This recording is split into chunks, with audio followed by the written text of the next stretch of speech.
네, 안녕하세요. 저 이야기 뜨는 강풀입니다. 반갑습니다. 반갑습니다. 원작에서 풀지 못한 그런 이야기들을 담아서 드라마는 굉장히 더 깊어졌고, 그리고 그림으로 다 표현하지 못한 감정 등으로 영상이 굉장히 풍부해졌다, 이렇게 말씀을 해주셨는데, 이처럼 지금 많은 분들이 궁금해하실 게 기존 원작보다 더 발전된 장면이나 달라진 부분이 있는지 궁금해하고 있거든요. 말씀 좀 부탁드릴게요.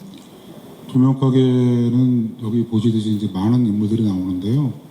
그 인물들을 좀 더 파고들었고요. 그거보다 인물과 인물 간의 관계를 좀 더 보여주고 싶었어요. 그리고 그림으로 풀지 못했던 부분이 재능의 한계로 너무 많았었는데, 이 배우분들과 감독님의 연출과 택들로 인해서 제가 생각하지 못했던, 표현하지 못했던 것들을 전부 표현한 것 같습니다. 자, 그리고 강풀 작가님, 원래 원작에서 이 그 조명가게 사장님이 이제 할아버지였는데, 그게 좀 약간 바뀌면서 무빙과 세계관을 좀 같이 가는 거 아니냐, 이 양형사로 가면서. 지금 그런 질문을 주셨는데, 혹시 그럴 계획이 있으신가요?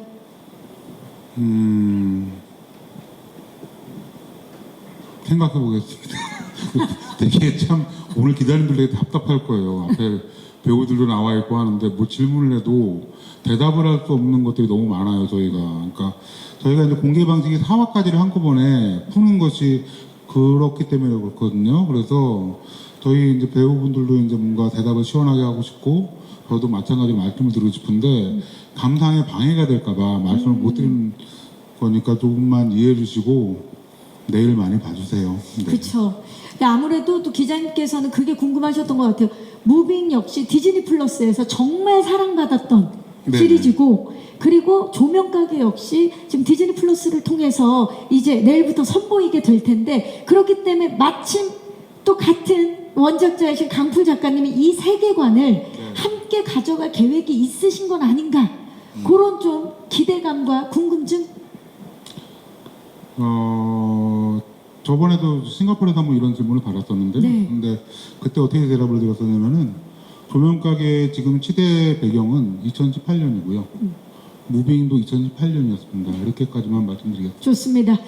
무빙 2도 발표가 나서 집필을 하시는 걸로 알고 있고, 또 조명가게도 올해 디즈니 최고 기대작인데, 강풀 작가님이 뭐 본인 의지는 아니시겠지만 약간 디즈니를 살릴 구세주, 디즈니를 구원할 히어로 같은 그런 존재로 지금 부각받고 있는데, 물론 작품이 다 잘 되면 좋겠지만 거기에서 오는 부담감도 있으실 것 같아서. 약간 부담도 되고요, 사실은요. 저는 이제 예전에 만화를 그릴 때 이제 늘 카카오 다음하고만 했었거든요. 근데 이제 한번 관계를 맺으면 계속 같이 가게 되는 그런 게 있었는데, 디즈니에서 두 번째 작품이잖아요, 이제요. 그래서 이제 이게 우리가 잘 되면은 앞으로 계속 같이 갈 수 있지 않을까라는 생각을 하는데, 기자님이 방금 말씀하신 것처럼 그 말대로 됐으면 좋겠네요. 네. 내일 저희 1년 넘게 오랫동안 준비한 작품인데요. 무엇보다 많이들 봐주셨으면 좋겠습니다. 감사합니다. 네.